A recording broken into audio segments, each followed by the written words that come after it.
Oke, nah jadi apa nih yang bisa kita diskusikan hari ini? Kamu ada pertanyaan apa? Dipersilahkan.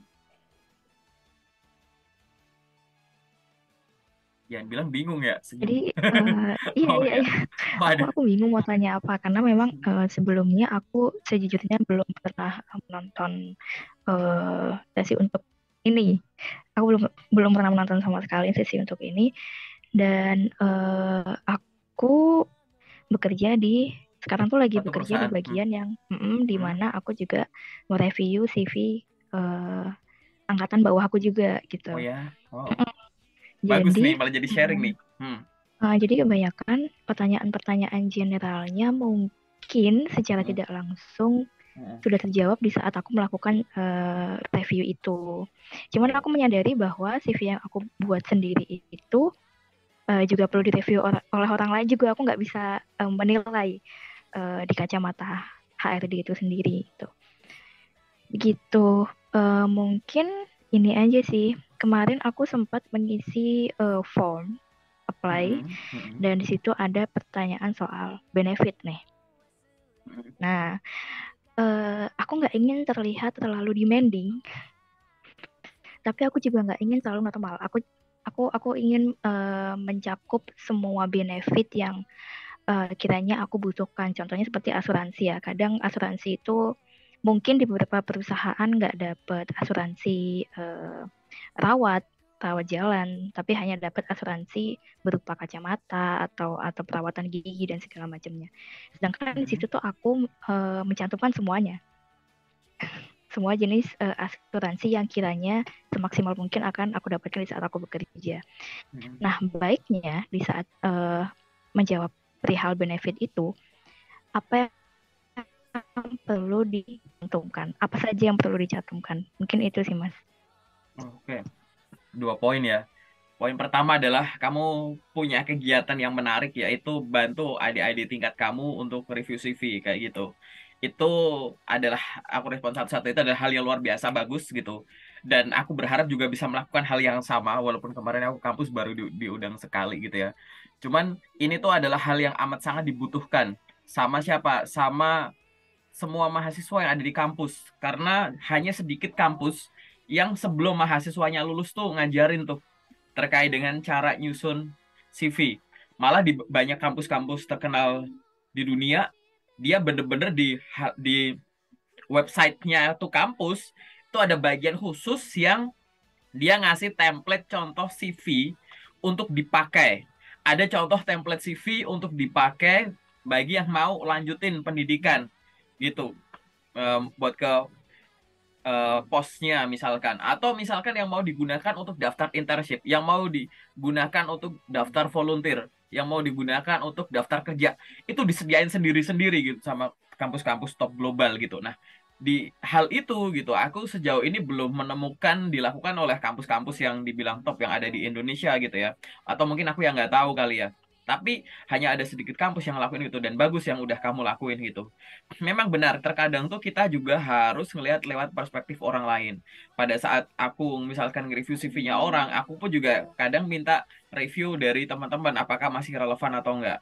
Nah, di sini ya aku pengen sharing di situ. Kenapa? Karena kita harus harus coba memberitahu ke adik-adik tingkat kita itu, mungkin ini walaupun kamu nggak nanya ya, aku kasih tahu aja gitu. Barangkali udah disampaikan juga bahwa inti dari CV itu adalah isinya, relevansinya. Oke. Dan CV itu mau ATS friendly atau kreatif boleh-boleh aja. Tadi kamu bilang bahwa kamu belum pernah nonton yang ada di channel YouTubeku gitu. Jadi mungkin ada bahasa-bahasa, ulasan-ulasan yang akhirnya nggak belum kamu dengar gitu. Dan saya pengen sampaikan yang sifatnya general. CV itu desainnya penting, tapi intinya lebih penting. CV itu minimal mencakup 4 hal. Pertama, CV itu harus jujur, tapi jujur aja nggak cukup. CV harus lengkap, oke? Lengkap dan relevan. Udah, informasinya jujur, informasinya lengkap dan relevan dengan loker, itu juga nggak cukup. Dia harus ditulis dengan menarik. Jujur, lengkap, relevan, menarik juga nggak cukup. Yang terakhir adalah update. Update di sini adalah pada saat nulis CV kita harus menyadari bahwa kita punya pengalaman, pengalaman kita yang profesional, yang unggulan, kita tulis di CV. Jadi begitu ada unggulan baru, CV langsung diupdate. Jangan sampai ada gap yang terlalu jauh. Gap antara apa? Gap antara yang ada di diri, pengalaman diri, dan yang ada di CV. Jangan sampai, misalkan sekarang nih, Desember 2022. Tapi tanggal terkini yang ada di CV, pengalaman kamu, yang ada timestamp-nya, itu Januari 2021 misalkan. Lah itu 2 tahun ini ngapain? Nggak kejawab gitu. Nah, gap-gap semacam ini yang harus ditanggulangi. Barangkali ada kemampuan yang belum diupdate ke CV-nya. Dan ya, menggunakan CV, ini mungkin bisa, nggak tahu ya udah disampaikan atau belum. Aku pengen nge-share ini aja. Jadi bahwa CV, jadi yang ada pada diri diduplikat ke CV, yang ada di CV diduplikat di multi channel. Jadi jangan jangan menggunakan CV hanya di satu channel aja. Buat ngirim email terus kayak gitu nanti rugi ya. Kemudian CV balik lagi, mau kreatif atau ATS friendly sama-sama bagus.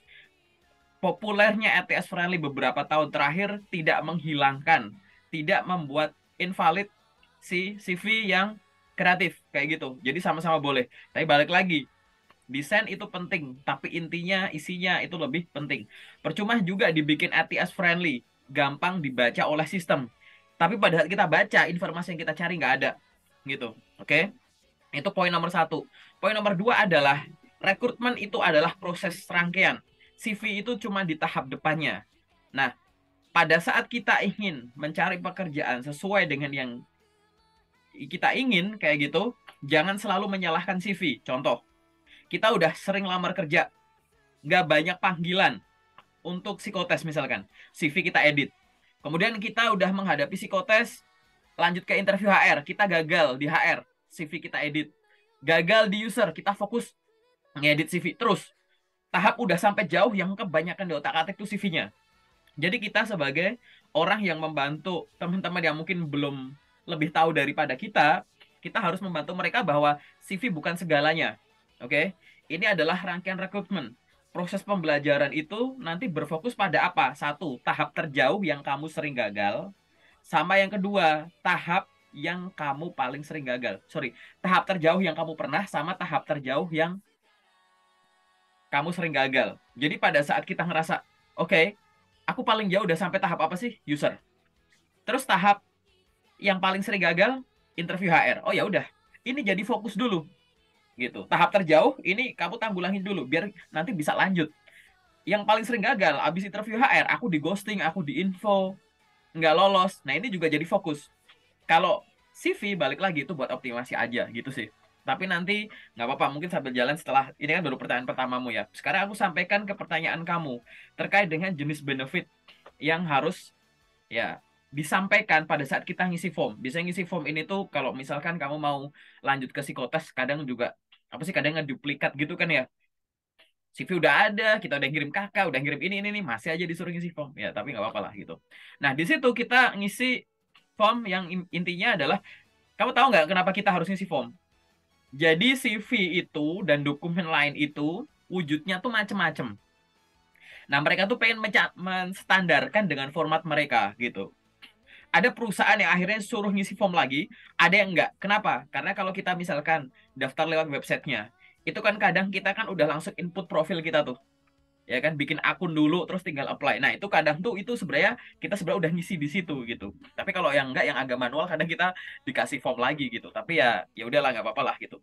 Nah, pada saat kita menyampaikan benefit, aku nggak mau ngomong terkait dengan ngisinya gimana. Tapi kamu silahkan browsing dulu terkait dengan struktur dan skala upah biar kamu tahu dulu ya.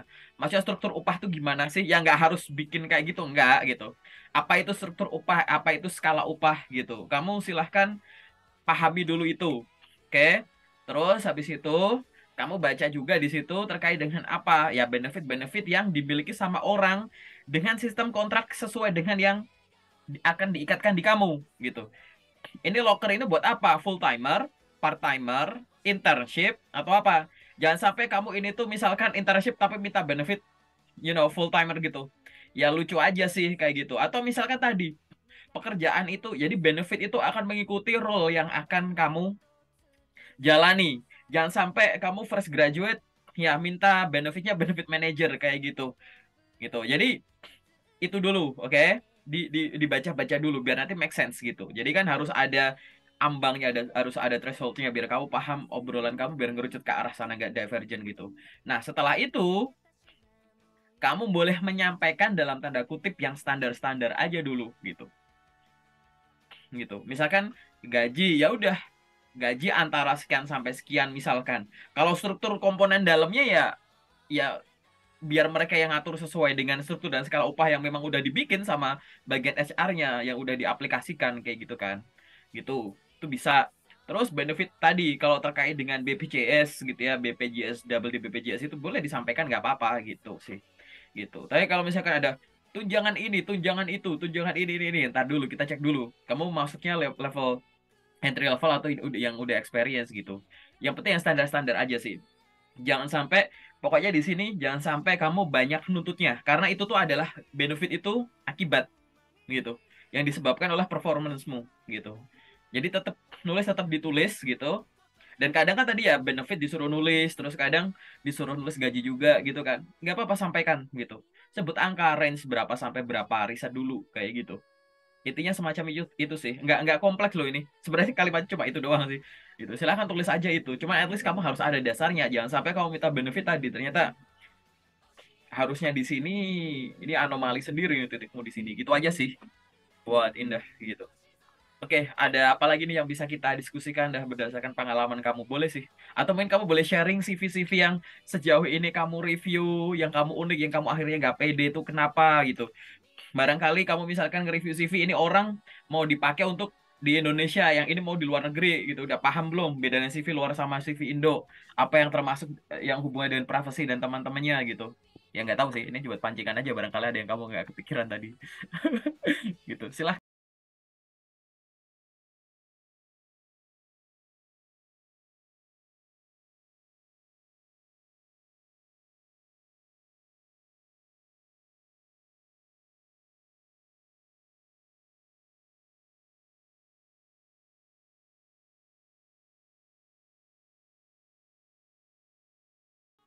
Oke, nah ada pertanyaan Nabi, apalagi terkait CV? Kalau nggak ada mungkin LinkedIn atau yang lain apa kayak aku nggak tahu sih. Ini soal interview sih tapi. Boleh? Kenapa tuh? Interview waktu itu aku pernah interview dan aku sering gagal di interview user karena alasan pertamanya karena aku memang kurang literasi perihal posisi itu dan juga komponen-komponen yang akan dikerjakan oleh posisi itu beserta istilah-istilah yang akan apa ya ditemukan kira-kira di posisi itu gitu. Contohnya misalkan sesederhana ini deh, ATS itu apa gitu misalkan, seperti hal-hal seperti itu. Nah, dan seringnya karena aku masih fresh graduate dan aku belum tentu punya pengalaman itu, jadi aku tidak bisa memprediksikan pertanyaan-pertanyaan usernya. Kemudian ketika aku posisinya tidak tahu itu baiknya seperti apa, karena di waktu pengalaman kemarin ketika aku tidak tahu aku biasanya ada dua, aku minta waktu untuk berpikir dan kemudian memberikan jawaban yang sangat-sangat general, ya itu ATS berhubungan dengan penyortiran CV gitu. Dan yang kedua, kalau aku benar-benar aku nggak tahu, aku akan bilang gitu, mohon maaf saya kurang mengerti perihal istilah ini. Mungkin Ibu bisa menjelaskan seperti itu. Apakah sikapku itu sudah benar? Oke, cek cek. Ya, masuk Mas. Suaraku jelas ya? Ya, Oke, aku jelasin dulu ya. Jadi gini, ini ada dua dua poin yang berbeda nih gitu. Pertanyaanmu yang pertama itu adalah terkait dengan interview user sebenarnya gimana. Terus yang selanjutnya adalah pada saat kita tidak tahu untuk menjawab interview user. Aku jawabin secara umum karena kebetulan aku bukan recruiter, aku user gitu. Jadi ini sudut pandangnya. Kamu harus paham antara sudut pandangnya gitu ya. Jadi interview user itu berbeda dengan interview HR jelas, walaupun ada pertanyaan yang sifatnya beririsan. Interview ya, user itu nanti akan melihat bahwa kamu tuh cocok gak dengan existing team yang udah ada, gitu kan ya. Nah, di sini terkait dengan interview user tadi, pertanyaannya pasti hal-hal yang sifatnya teknis gitu. Dan pertanyaan itu balik lagi ya, interview HR atau user itu adalah pertanyaan yang nggak bisa kamu hafal. Jangan pernah berpikiran menjawab pertanyaan gitu dengan cara hafalan. Mempersiapkan jawaban interview HR dengan user hafalan itu nggak bisa. Kecuali ya, kamu hanya mempelajari pertanyaan-pertanyaan yang biasa muncul. Silahkan perkenalan diri Anda, apa kelebihan dan kekurangan, dan lain-lain itu. Itu adalah pertanyaan-pertanyaan yang sering muncul.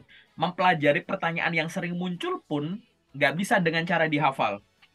Resiko hafalan adalah satu, kreativitas berkurang.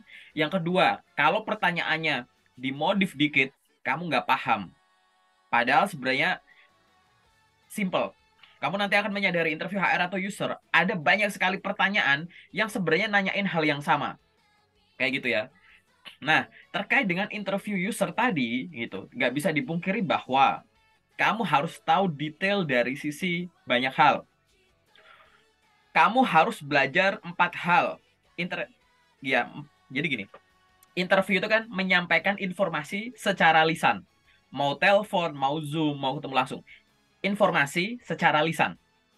Berarti interview itu yang kamu pelajari ada 2. Informasi, belajar informasi, ngelatih otak, sama secara lisan, ngelatih mulut. Jadi kamu ngelatih teknik komunikasi dan nyiapin materi yang harus disampaikan. Oke? Ngelatih komunikasi ini aku singkirin dulu. Sekarang aku mau ngomongin ngelatih informasi yang akan disampaikan. Ngelatih informasi yang akan disampaikan ini dibagi jadi 4. Ada 4 hal yang harus kamu pelajari. Nomor 1, pelajari pertanyaan yang biasa muncul. Gitu. Walaupun pertanyaan ini sebenarnya kayak simple, silahkan pelajari. Banyak orang pertanyaan ini dianggap remeh, bahkan menggunakan metode hafalan. Nggak boleh hafalan. Setiap pertanyaan interview yang mungkin di internet, bahkan di channelku ada di playlist tes interview gitu, pertanyaan itu aku bikin kontennya bukan untuk metode dihafal. Apa kelebihan kamu? Apa kekurangan kamu? Saya orangnya pelupa sehingga saya bawa buku catatan dan teman-temannya. Jawaban sejuta manusia kayak gitu. Enggak itu. Begitu kamu menemukan pertanyaan, suatu pertanyaan, mau itu pertanyaan yang sering muncul, mungkin pertanyaan user yang kamu nggak tahu dari referensinya dari mana, kamu harus memikirkan 5 hal. 1, kenapa itu ditanyakan? 2, apa yang boleh disampaikan? 3, apa yang tidak boleh disampaikan? 4, gimana cara menyampaikannya? Ada alternatif lagi nggak? Yang kelima, kalau aku salah jawab, aku belokinya on the track lagi gimana? Gitu. Kamu harus punya simulasi itu. Untuk poin nomor 1 ini ada turunannya 1.1 sampai 1.5 ini. Itu harus kamu pahami dulu. Jadi yang harus kamu pelajari ya di sini adalah pertanyaan yang sering muncul. Yang nomor 2, kamu riset soal perusahaan. Wajib sampai detail gitu. Risetnya paling gampang adalah di website, di sosmed, di surat kabar kalau ada. 3 ini harus tiga-tiganya. Oke? Kamu pelajari websitenya biar kamu tahu apa, dari mana mereka berasal, sekarang di mana, mau menuju kemana. Dari sosmednya, kamu lihat terkait dengan budaya-budayanya. Bahkan upload-upload foto, situasi karyawan dan lain-lain udah tahu tuh budaya kerjanya, budaya berpakaian, lingkungan kerjanya gimana gitu. Apa yang lagi in. Terus di media gitu. Di media tuh maksudnya adalah publik gitu ya. Itu nilai kita tuh sebagai apa? Entah brand dari sisi company-nya, brand dari sisi karyawannya, brand dari sisi produknya gitu. Produknya terkenal awet, murah, terjangkau. Karyawannya terkenal, gajinya gede, misalkan. Perusahaannya terkenal, impian banyak orang. Ya nggak apa-apa.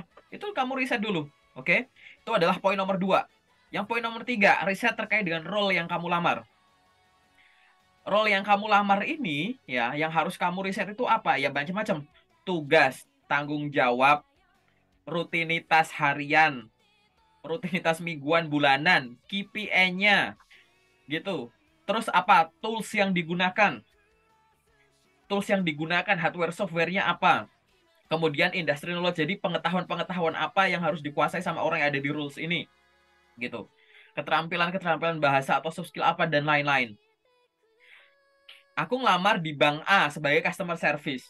Kamu browsing aja apa itu customer service, gitu kan? Tugas tanggung jawab, bedanya customer service bank sama customer service tempat lain apa? Apa beda customer service yang bener-bener cuma melayani yang walk in atau yang tele dan lain-lain gitu. Itu bener-bener harus riset. Oke? Gitu. Jadi sampai sedetail itu ya. Riset soal role tadi berhubungan dengan tugas dan tanggung jawab, rutinitas, industry knowledge yang dibutuhkan, tools yang dibutuhkan, hardware software-nya, sampai sedetail-detailnya gitu. Itu adalah poin nomor 3. Aku ulang lagi, yang pertama ini adalah pertanyaan yang sering muncul, yang kedua riset soal perusahaan di website, sosmed, dan media gitu, di berita-berita. Selanjutnya adalah role, ya. Kemudian, dan yang terakhir adalah riset ulang, dalam tanda kutip, pelajari ulang apa yang kamu tulis di CV. Mana bagian CV yang bakal dibaca sama user? Semua. Kita nggak bisa nebak isi kepala orang. Beda user, beda pertanyaan. Banyak teman-teman yang udah aku review, ada yang hadapannya satu user, ada yang sekali datang ketemu sama 8 user. 8. Ada yang dia sendiri datang masuk ke satu ruang user, selesai pindah ke 11 user, 11 ruangan yang berbeda, ada. Kayak gitu. Ada yang panel user sama recruiter, ada. Kayak gitu. Banyak yang teman-teman udah review sama aku, model usernya beda-beda gitu. Ya kan? Nah, ini aku sampaikan itu buat apa? Karena detail-detail di CV jangan diremehkan. Mungkin kalau recruiter lebih nanya untuk ngegali apa, misalkan potensi kamu, potensi akademis, non akademis, dan prestasinya, personality kamu, pokoknya informasi-informasi terpendam, kemudian kondisi psikologi kamu, karena nanti hasil interviewnya recruiter akan disesuaikan dengan hasil psikotesmu gitu. Kayak gitu kayak gitu. Tapi kalau user bener-bener, walaupun kadang pertanyaan kemana-mana, akhirnya akan melihat kamu dari sisi sana gitu. Nah, 4 hal ini kamu harus kuat. Dan aku yakin 4 hal ini tuh bisa dikuatin dulu. Kenapa? Coba ya, aku sebutin satu-satu lagi ya. Riset soal, baca ulang soal CV-mu. Riset soal posisi yang kamu lamar. Riset soal perusahaan. Riset soal pertanyaan yang sering muncul. Kalau kamu sadari, mayoritas dari 4 hal ini itu bisa dipelajari bahkan sebelum kamu lolos sampai ke tahap itu. Bahkan sebelum kamu lulus kuliah. Asal kamu tahu, misalkan sekarang nih, aku pengen daftar kerja jadi tadi customer service, misalkan. Kamu belum mulai ngelamar kerja, bisa nggak mempelajari isi CV-mu? Bisa. Jadi nggak harus kamu udah ada panggilan sampai interview user, kamu bisa baca ulang CV-mu dan turunan-turunannya, mengingat-ingat kuliah kamu, pengalaman-pengalamanmu, pendidikan akademis, non akademis, training dan lain-lain gitu. Itu bisa bisa dicicil di awal gitu. Terus apa tadi di sini? Terkait dengan pertanyaan yang sering muncul. Pertanyaan yang sering muncul tuh banyak gitu. Banyak website, banyak artikel, di channel YouTube juga banyak gitu. Karena udah banyak orang yang mengalami itu, yang akhirnya mereka berbaik hati untuk sharing itu ke followernya, ke audiens gitu. Ini artinya bisa kamu pelajari sebelum kamu bahkan lulus atau sebelum kamu ngelamar tadi. Yang ketiga apa? Riset soal posisi yang dilamar. Kamu nih fresh grade, baru lulus. Kan ada impian, aku pengen kerja jadi customer service. Belum lamar, tapi kan kamu udah ada keinginan. Orang yang ingin terhadap sesuatu tuh keponya tinggi. Walaupun kamu udah, aku pengen beli HP inilah. Belum punya duit buat beli, kamu udah browsing dulu tuh. Waduh, bagus ya, gitu, ya gitu-gitu. Nah, keinginan ini tuh harus terkonversi menjadi suatu tindakan yang tadi membuat kamu yang tadinya belum bisa jadi bisa, belum tahu jadi tahu, gitu. Yang udah tahu jadi mahir, gitu. Riset soal posisi atau role, mendalami role ini, itu juga bisa dipelajari sebelum apa? Ya sebelum kamu ngelamar. Bahkan udah ngelamar, belum sampai tahap itu bisa dipelajari. Riset soal perusahaan, nah ini perusahaan beda. Kan perusahaan kan kamu harus tahu nih perusahaan mana nih. Walaupun sama-sama pengen jadi customer service, daftar bank A, B, C, D, E, mungkin ada beda-bedanya tuh. Karena bahasa kamu harus dalam tanda kutip diberikan warna-warna si perusahaan ini. Berarti ini tuh belakangan bisa. Nah, jangan sampai pada saat kita ngelamar kerja, kita sistemnya masih kayak anak kuliahan. Yang di depan mata apa sih? Oh, aku belum dapet panggilan. Oke, aku getol banget tuh belajar soal biar lolos administrasi. 2 hari lagi ada psikotes, belajar psikotes gitu. Sejak awal, kamu tuh belajar sampai ujung belakang gitu. Bisa nggak? Bisa. Aku ulang lagi. Tahapan rekrutmen, mayoritas itu bisa dipelajari di awal, sebelum kamu lamar kerja. Misal lolos administrasi, nggak harus ngelamar kerja dulu, nggak harus wisuda dulu. Kamu bisa tadi secara literasi cari di internet, ya kan? Psikotes, kamu bisa tahu, dipahami, bisa sharing sama orang, gitu, bisa konsul sama orang-orang yang udah pernah psikotes ngapain aja. Interview, kontennya banyak, gitu. Medical check up, ya nggak harus check up. Kamu tiap pagi bangun pagi jogging, bangun pagi renang, olahraga gitu, gaya hidupmu dibagusin. Itu juga termasuk persiapan loh untuk medical check up. Bukan kayak mau medical check up sekarang tiba-tiba aku nggak makan yang manis-manis, aku nggak tidur malam, mau nggak ngopi, aku berhenti ngerokok kok. Jangan nggak kayak gitu, gitu. Soal apa? Tanda tangan kontrak. Kamu sejak awal bisa browsing soal itu tadi, browsing soal struktur dan skala upah, apa sih benefit-benefitnya dan lain-lain. Terkait dengan deploy, onboarding dan lain-lain. Terus mungkin probation, aku harus ngapain? Itu bisa browsing juga. Jadi mayoritas bisa dipelajari sebelum kamu ada panggilan. Nanti kalau begitu ada panggilan, kamu tinggal, oh, aku kurang tinggal ngedalemin soal perusahaan ini aja. Jadi lebih ringan gitu. Kenapa? Balik lagi. Perusahaan rata-rata rekrutmen itu sekitar 3 sampai 4 minggu, ya kan? Tapi jangan salah, ada yang rekrutmennya cepat banget gitu. Hari ini kamu telepon, besok bilang mau ada psikotes habis datang ternyata disuruh nunggu nanti siangnya yang lolos langsung interview. Kamu nggak belajar interview, gimana? Gitu. Jadi, oh aku kurang persiapan, aku kurang ini. Nah, hal-hal semacam inilah yang harus kita lakukan. Kenapa? Interview HR sama user itu intinya mencari 3 hal. Satu, menemukan. Dua, melengkapi. Tiga, mengkoreksi. Satu, menemukan apa? Menemukan informasi yang dari tahap sebelumnya belum terukur. Dari CV-mu belum tertulis. Dari psikotes belum terukur. Gitu. Dari interview HR belum disampaikan. Nah, di interview user mungkin kamu sampaikan gitu. Begitupun interview HR gitu. Intinya juga sama, menemukan informasi yang dari tahap sebelumnya belum terukur, belum diketahui. Nomor dua adalah melengkapi. Melengkapi apa? Melengkapi yang dari sebelumnya udah kita ukur. Oh, dari CV udah terinfo, dari psikotes sudah dibuktikan. Ternyata waktu di interview, aku tahu sih kamu bisa gini, tapi aku nggak nyangka loh udah sampai segini gitu. Jadi melengkapi informasi yang udah ada. Itu yang nomor dua. Mengetahui ya, informasi yang belum diketahui dari tahap sebelumnya, melengkapi informasi yang udah kita ketahui, dan yang ketiga, mengkoreksi. Mengkoreksi itu gini, kita punya apa ya bahasa simpelnya ya, kesimpulan yang sifatnya tuh discrete gitu, per part gitu, yang kita anggap tuh kamu lolos. Jadi kayak kamu itu lolos rekrutmen itu tidak langsung tahap akhir, tapi kamu lolos itu per tahap. Contoh, kamu ngirim lamaran ke perusahaan, jadi customer service, balik lagi, contoh paling gampang. Kalau hanya mempertimbangkan dokumen yang kamu kirim, kamu cocok kok jadi customer service di sini, lolos ke tahap selanjutnya. Psikotes misalkan. Kalau ngelihat hasil psikotes dan kesesuaiannya dengan CV, kamu cocok kok kerja di sini, lanjut ke interview HR.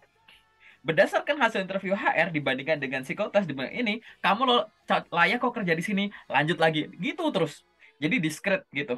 Ya, gitu. Jadi kamu tuh sebenarnya lolos untuk rekrutmen itu sebenarnya itu ada kesimpulan-kesimpulan singkat terhadap kamu dalam suatu tahapan tadi. Nah, koreksi tadi itu adalah mengkoreksi barangkali dari tahap sebelumnya tuh kita salah menyimpulkan kamu.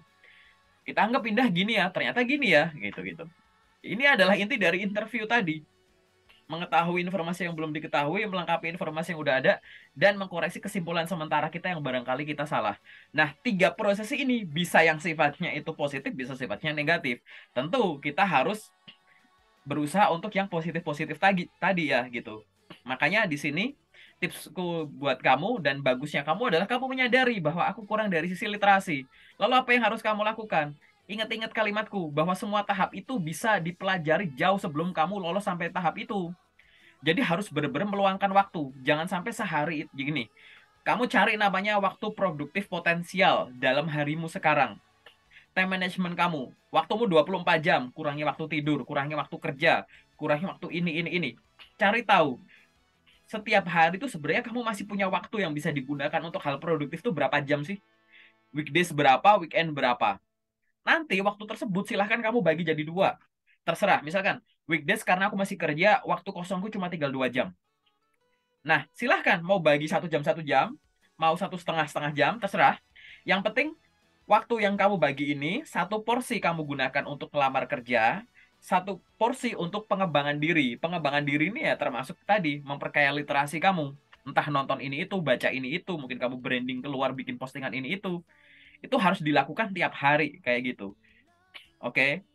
Jadi ini yang harus harus dilakukan, gitu. Jadi ini adalah apa ya, persiapan dari sisi materi tadi ya. Ingat ya, interview itu suka nggak suka, mau nggak mau, kamu harus ngeseimbangin dua-duanya ini. Jangan sampai kemampuan komunikasimu bagus, materinya kurang. Nanti kalau orang biasanya kalau kemampuan komunikasinya bagus, materinya kurang, nanti keluhannya tuh, perasaan kemarin interview tuh bagus deh. Nggak ada yang susah deh. Tapi kok aku nggak lolos ya gitu. Karena dia saking enjoynya dengan kemampuan komunikasi dia nggak sadar jawaban dia tuh asal nembak atau jawaban dia tuh nggak to the point gitu. Atau sebaliknya, dia menguatkan materi terus, nonton konten, baca ini itu, kemampuan komunikasinya nggak dilatih. Biasanya kalau setelah interview keluhannya, duh aku tahu loh sebenarnya tadi tuh yang ditanyain apa. Cuman kok aku mau ngomong kok belibet ya gitu. Karena mulut kamu kurang terlatih, mulutmu belum bisa ngikutin kecepatan otak kamu gitu. Sehingga ini harus diseimbangkan. Nah, kalau sudah di hari H gitu, menghadapi interview dan akhirnya ada informasi yang kamu nggak tahu itu jangan dilihat sebagai nggak tahu mutlak. Ada orang yang nggak tahu tuh nggak tahu sebagian. Contoh, kamu tahu nggak cara mengolah ini pakai ini. Jangan langsung tiba-tiba langsung, enggak Pak, saya nggak tahu. Mungkin kamu sampaikan saja, saya tahu Pak cara mengolah itu, namun menggunakan tools A. Pada saat saya di kampus maupun magang, software yang saya pakai itu adalah A, di mana di situ saya melakukan ini. Namun untuk melakukan itu dengan tools B, saya belum pernah Pak, mohon bimbingannya. Gitu. Ini adalah contoh ketidaktahuan parsial. Banyak orang kalau nggak tahu keburu panik, langsung langsung oh maaf saya nggak ada info gitu atau saya belum pernah saya nggak tahu gitu. Jangan langsung tiba-tiba mikir ke mutlak, ini butuh dilatih nih. Mungkin nanti bikin sesi Zoom lagi sama aku buat simulasi interview kayak gitu ya, karena tadi banyak orang yang setelah aku simulasi, kamu bisa ini nggak, iya paham ini nggak, iya cuman kenapa ke waktu itu jawabnya gitu, iya Pak karena saya kan yang ditanyakan, kamu tahu nggak proses ini menggunakan software ini. Ya kamu harusnya jangan cuma, oh Pak saya nggak tahu. Jangan gitu dong. Itu ada lanjutannya. Saya tidak tahu Pak, saya belum pernah. Boleh menyampaikan itu, jujur itu, boleh. Tapi kamu langsung sampaikan, kamu harus ngejual gitu. Sama kayak orang jualan. Baik, kalau celana ini, saya SPG nih. Mbak kalau celana ini yang ukuran sekian ada nggak yang warna ini? Oh nggak ada Bu, tapi kalau yang ukuran itu dengan warna yang lain ini bestseller loh Bu.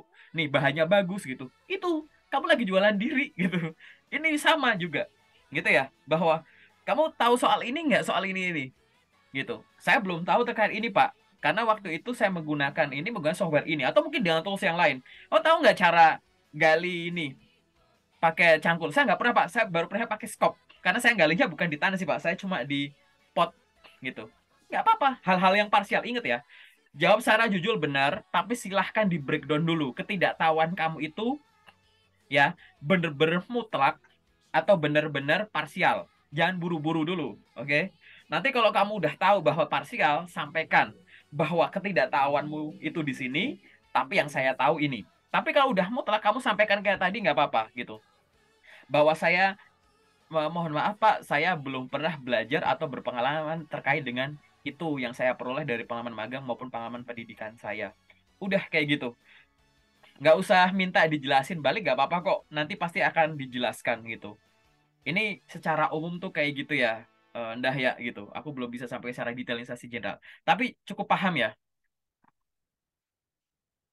Ya, Oke, udah Mas, cukup jelas ya? udah cukup clear penjelasannya.